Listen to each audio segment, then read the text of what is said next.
Shalom, welcome to Up Close and Personal Podcast with me Rebecca Masih from Menara Doa, Jakarta.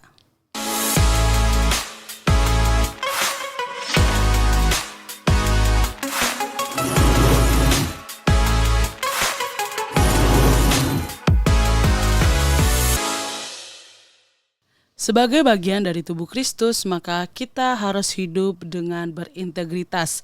Apa yang kita katakan sama dengan perbuatan kita, sehingga kita mempermuliakan nama Tuhan kita. Seperti yang tertulis di dalam Matius 5 ayat 13-16, kamu adalah garam dunia, jika garam itu menjadi tawar, dengan apakah ia diasinkan? Tidak ada lagi gunanya selain dibuang dan diinjak orang.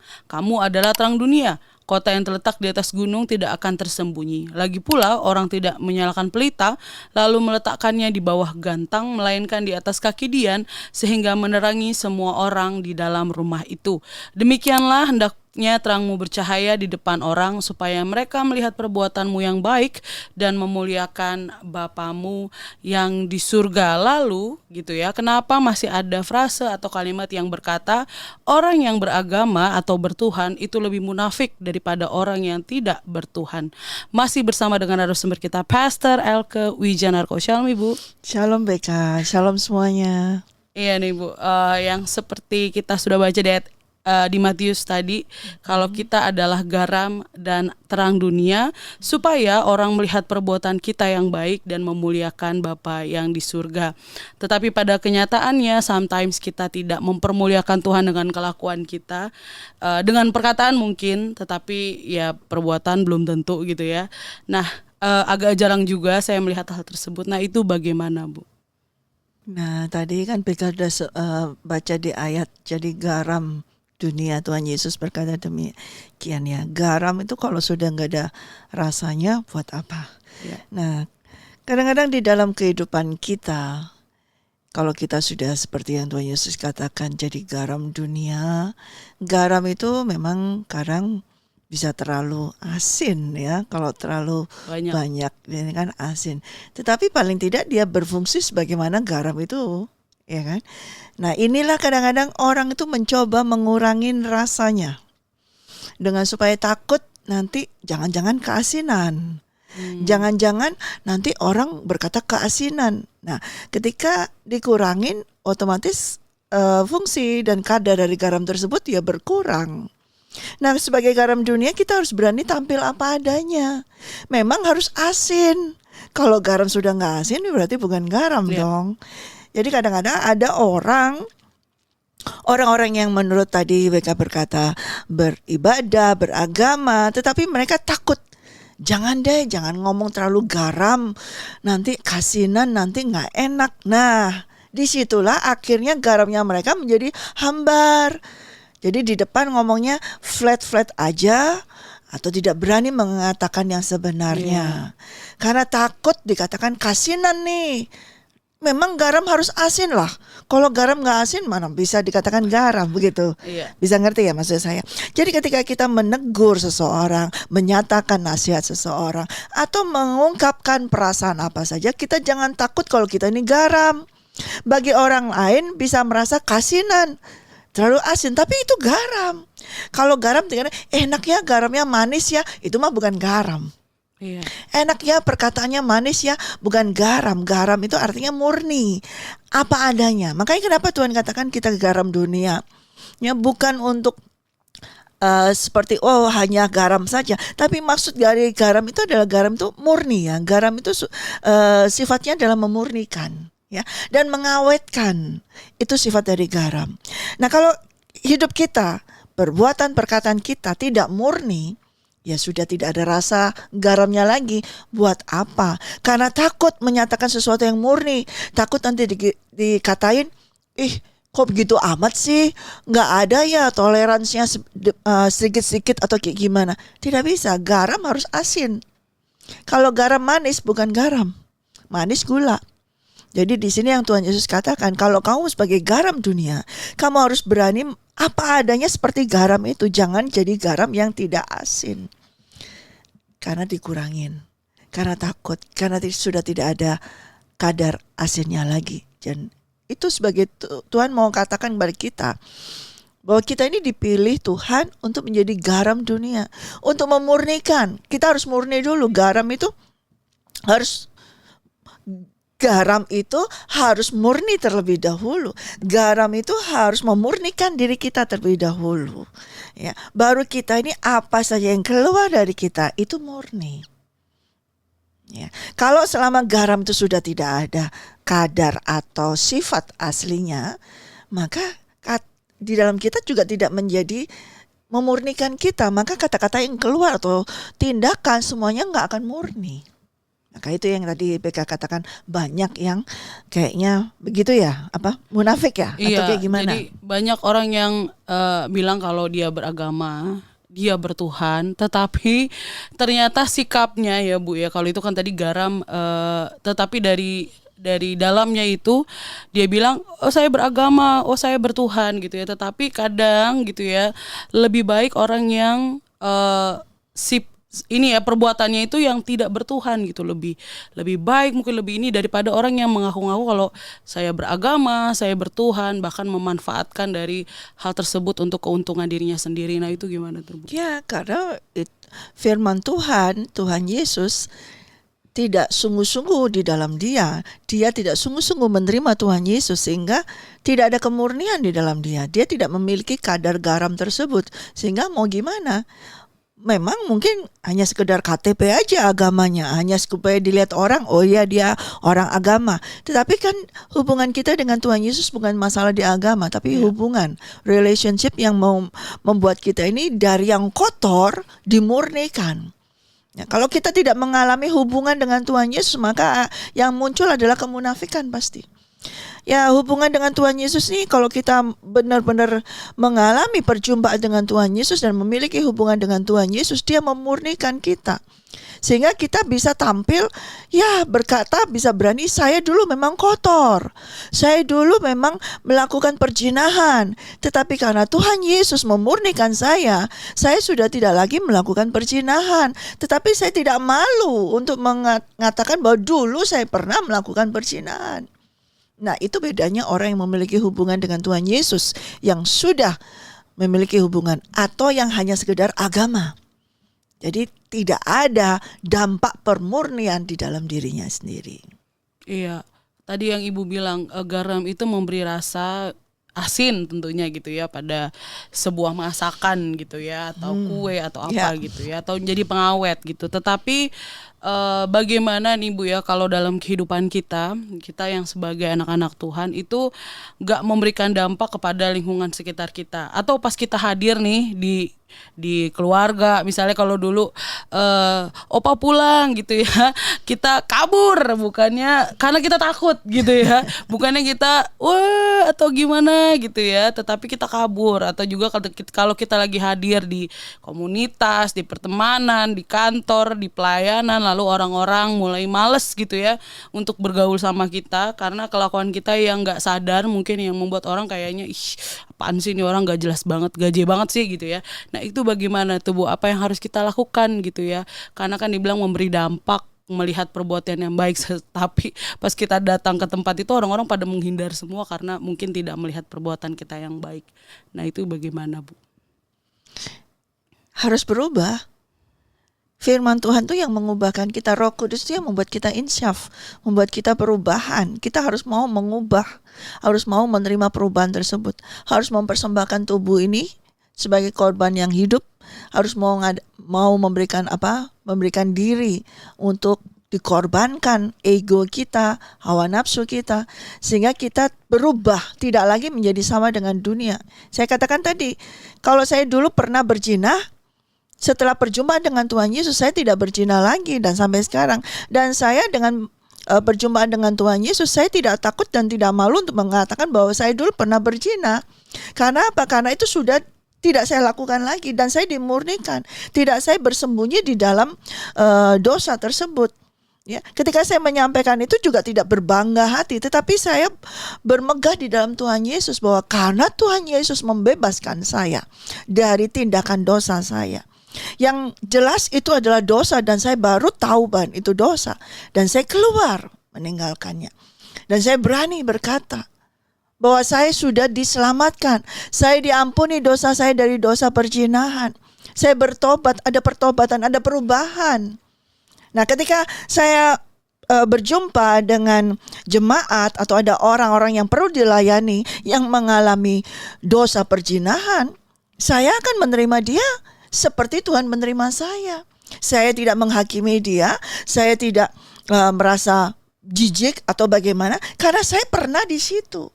Otomatis yang keluar dari saya adalah murni dari Tuhan kasih untuk menerima dia, supaya dengan ketika saya menerima dia dan membawa dia kepada Tuhan Yesus, maka Tuhan Yesuslah yang akan memurnikan dia. Roh Kuduslah yang akan memurnikan dia, sehingga dia mengalami perubahan seperti yang dulu pernah saya alami dalam hidup saya.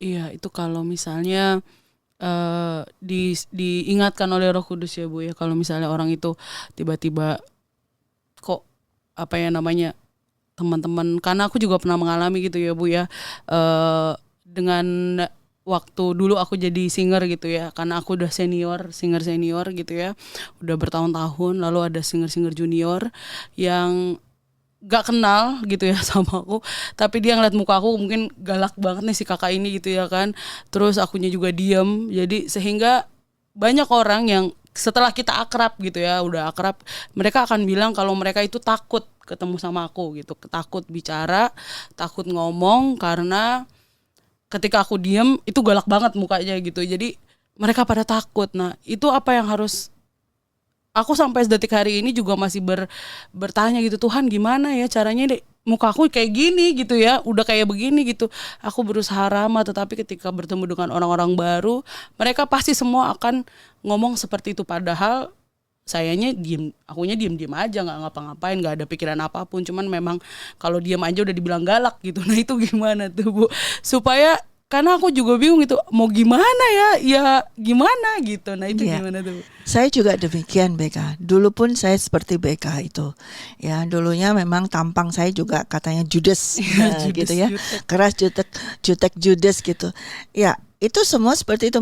Makanya saya sedikit sekali bertemanan dengan perempuan ya. Yang banyak itu adalah laki-laki ya, karena mereka tidak punya perasaan yang seperti itu. Ya. Lalu ketika saya dipanggil Tuhan dan Tuhan ditemukan Tuhan, katakanlah ya, ditangkap, ditemukan Tuhan, dan Tuhan membongkar semua.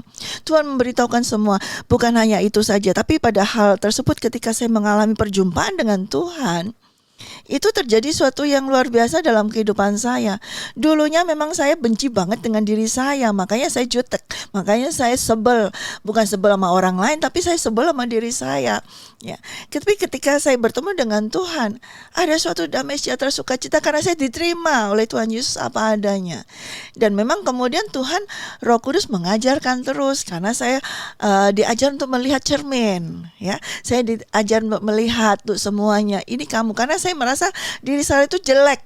Saya merasa diri saya itu jelek, saya merasa diri saya itu pokoknya kotor ya, seperti itu. Kemudian Tuhan selalu mengajarkan seperti itu, dan mulai saya dulu orang yang paling gak bisa bicara loh. Kalau hari ini saya bisa berbicara, bisa nyampaikan firman Tuhan, itu berasal dari Tuhan. Saya dulu orang yang pendiam, diam banget ya. Mungkin BK kalah diamnya sama saya. Saya cuek lagi. Nah, tapi bisa berubah karena yaitu pada perjumpaan dengan Tuhan dan Roh Kudus yang mengubahkan, dan saya mau diubah, dibentuk. Kalau bisa bicara panjang lebar 1 jam 2 jam lebih, itu bukan Elke yang dulu, ini adalah Elke yang baru di dalam Tuhan Yesus. Kalau yang dulu cukup 1 kata 2 kata kalau saya jawab orang, itu seperti itu. Nah ini karena apa? Ya seperti tadi, saya mau, karena saya diterima Tuhan apa adanya, dan saya menyerahkan segalanya dalam kehidupan saya. Tidak ada yang saya pegang. Oh ini adalah kebanggaanku, wajahku ini adalah kebanggaanku, tampang jahat, tampang ini adalah kebanggaan supaya orang minggir semua gitu ya. Tidak, oh jelek ya Tuhan, nggak benar ya Tuhan, ya sudah Tuhan ambil. Nah itu yang saya lakukan. Ketika Roh Kudus, tuh lihat tuh wajahmu, tuh lihat tuh ketika saya marah misalnya, tuh lihat tuh wajahmu, iya jelek ya Tuhan, ambil Tuhan, saya nggak mau lagi. Nah itu diterus, dan saya mau dimurnikan. Untuk jadi garam saya dimurnikan. Untuk bisa jadi garam harus kena matahari dulu kan. Itu dari air itu harus menguap dulu ya. Air laut itu harus kena panas matahari dulu. Harus kena panasnya Roh Kudus supaya meleleh ini kesombongan, keangkuhan di dalam saya supaya meleleh. Jadi saya dipanasin terus dengan Roh Kudus, dipanasin terus supaya meleleh, tidak ada keangkuhan, tidak ada kesombongan. Ya saya serahkan. Ambil deh kalau memang ini jelek, dan memang jelek, saya lihat jelek. Dari situ saya seperti yang Rasul Paulus katakan, mempersembahkan tubuh saya sebagai korban yang hidup, yang harum di hadapan Tuhan. Berubah. Harus mau berubah.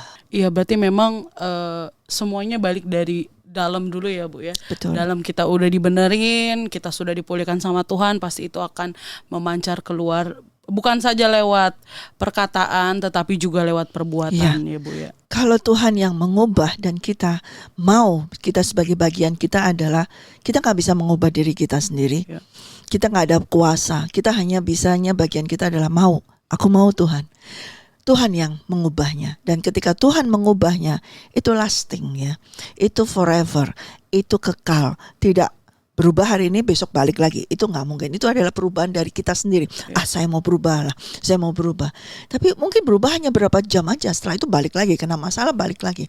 Tapi kalau Tuhan Yesus yang mengubahkannya, dengan ketika kita mau menyerahkan segalanya, itu perubahannya itu kekal.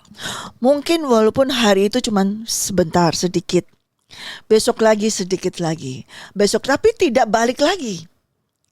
Tidak balik ke lubang yang sama itu lagi, tapi move, berjalan lagi. Kemudian ditemukan lagi, ternyata ada cacat lagi, ada lubang lagi, ditambal lagi, diangkat lagi, diubahkan lagi, tapi terus bergerak sampai menuju kepada kesempurnaan Tuhan Yesus Kristus. Sampai hari ini pun saya tetap terus bergerak, terus diubahkan, terus saya minta diubahkan, terus saya minta diubahkan, sampai menuju kepada Dia punya sendiri. Dia katakan, kamu sudah persis dengan saya nih. Jadi kita ini berjalan, saya berjalan menuju cermin yang bukan cermin kaca itu aja, tapi cermin kita adalah Tuhan Yesus itu sendiri. Saya berjalan menuju Dia, cermin Dia.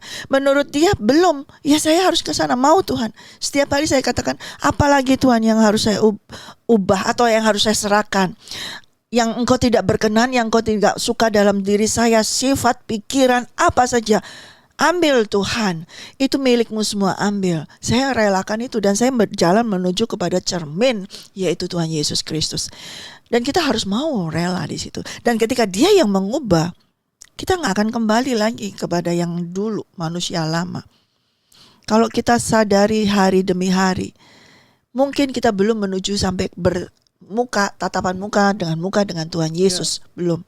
Tapi saya sudah bukan saya yang dulu lagi. Itu praise the Lord, itu puji Tuhan. Dan tidak akan pernah kembali ke belakang. Apapun, kita tetap fokus menuju kepada Tuhan Yesus. Itu kita harus berani menyampaikan. Kalau misalnya suatu hari ditemukan kejelekan saya lagi, BK menemukan kejelekan saya lagi, kemudian BK menyampaikan, ibu begini gini, dan Roh Kudus, ya kamu begitu, oh Tuhan ampuni saya. Nah, saya mau terus. Setiap hari kita akan ditemukan, akan diselidiki apalagi yang kita harus mau. Kalau kita nggak mau dan tidak mau mengakuinya, maka kita tidak menjadi garam tersebut. Kita harus jujur mengakui, oh ya, saya masih suka marah kah, saya masih suka emosi, saya masih suka ada sedikit iri hati kah, atau saya masih sukanya ngomongin orang atau bagaimana, itu kita harus jujur. Iya Tuhan, ternyata saya masih jengkel dengan ini. Saya masih ingat ini orang ini dulu pernah nyakitin saya, contoh seperti itu. Kita diingatkan, kita harus mengakui, oh ya, nggak sadar kalau tadi mukanya misalnya contoh ketemu BK pernah nyakitin saya dulu. Saya udah, oh Tuhan aku sudah ngampuni. Tapi giliran ketemu muka lagi masih nggak sadar nih, ya. Kemudian Roh Kudus, kok kamu masih gitu? Kok kamu masih mukamu kayak gitu? Masa sih Tuhan? Oh Tuhan ampuni saya, tapi aku sudah mengampuni dia, tolong aku saya. Nah itu diingatkan, segera berubah. Dan ketika itu juga kalau Roh Kudus katakan, ayo berubah. Dan harus berubah di hadapan BK. Sorry ya BK, kalau tadi saya begini. Nah itu harus berani menyampaikan hal tersebut. Tidak, sudahlah pokoknya di hadapan Tuhan aja aku udah ngaku. Kalau Tuhan juga kan katakan, jujur di hadapan semua orang, sampaikan kalau kamu tadi begini. Saya lakukan sering seperti itu. Maafkan ya, tadi saya begini. Nah itu harus mau. Nah itu menjadi garam itu seperti itu, nggak munafik. Ya, memang kita berurusan dengan yang di dalamnya dengan Tuhan secara private. Tapi kalau Tuhan katakan harus diungkapkan di depan, kita harus berani. Itulah. Supaya apa? Supaya nama Tuhan dipermuliakan. Kali-kali ada orang yang sama seperti saya. Sehingga, oh iya ya, jadi kita harus ini. Nah itu mendorong orang lain untuk menjadi garam dunia juga. Seperti itu. Iya memang ketika orang gitu ya Bu ya, kali-kali ya tadi yang Ibu bilang ada yang lihat, oh ternyata dia aja begitu loh gitu ya, mau mengampuni. Ya saya juga terinspirasi untuk begitu. Tetapi ada juga pernah ya Bu kejadian, wah hamba Tuhan aja begitu, gue juga gitu. Ada juga gitu. Tapi ini dari segi negatifnya ya Bu ya. Kalau misalnya yang kayak gitu, ya aku terinspirasi. Oke, gue akan melakukannya gitu ya. Tetapi ada juga kadang lagi bingung gitu ya, terus tiba-tiba ngeliat wah hamba Tuhannya juga begitu, ya udahlah sama aja toh dia juga ngelakuin. Nah itu bagaimana tuh Bu? Ada dua hal ya, saya tidak menghakimi juga. Nah pada saat hamba Tuhan tersebut menyampaikan hal tersebut, entah kesaksian atau apa, apakah dia sungguh-sungguh sudah berubah dengan murni atau palsu? Nah kalau dia murni, saya percaya di dalam nama Tuhan Yesus Kristus akan memberikan dampak kepada setiap orang. Ya Tuhan, ternyata saya juga punya sifat yang seperti itu. Saya mau berubah Tuhan. Tuhan kau mengampuni saya. Nah pasti ada seperti itu. Karena yang bisa membuat seseorang insyaf itu hanya Roh Kudus. Nah itulah di situ kita tidak menghakimi ya, tetapi kemurnian itu akan membawa dampak. Kalau tidak murni akan membuat orang lain juga tidak murni. Tapi kalau seseorang itu murni, akan pasti membawa orang lain itu murni juga, sadar. Walaupun dosanya dalam sekali, tapi dia, iya Tuhan, ampuni saya. Akan suatu, kalau Roh Kudus itu kita keluar dari kita yang murni, itu akan membebat yang lain juga. Tapi kalau tidak murni, hanya sekedar, main kesaksian aja, palsu supaya ya ini firman Tuhan harus disampaikan, ya pasti tidak akan membawa dampak orang lain untuk bertobat, berubah. Itu aja. Jadi saya tidak maksud untuk ini. Dari situ kita ngelihat kemurnian itu seperti itu. Kalau dia walaupun jelek sekali, kotor sekali, kesaksiannya wah pokoknya hancur lebur sekali, tapi dia betul-betul mengalami perubahan itu, pasti akan ada dampak buah Roh Kudus itu masuk dalam setiap orang. Iya, saya mengalami, saya juga akan berubah, pasti di situ. Amin. Ya, memang bisa berasa gitu ya Bu ya. Pasti berasa. Jujur, gak mungkin kalau ngomong saya jujur, saya enggak. Tetapi kita bisa merasakan karena Roh Kudus bisa, mungkin tidak dilihat ya, tidak bisa kelihatan, tapi bisa merasakan ketika ada seseorang kesaksian tentang perubahan sifatnya yang dia diubah oleh Tuhan. Itu bisa merasakan ini kesaksian sungguh atau cuma sekedar cerita, hanya sekedar supaya kelihatan keren begitu. Itu akan terasa bagi dampaknya adalah ada orang-orang nanti banyak yang akan bertobat. Itu di situ. Iya Bu.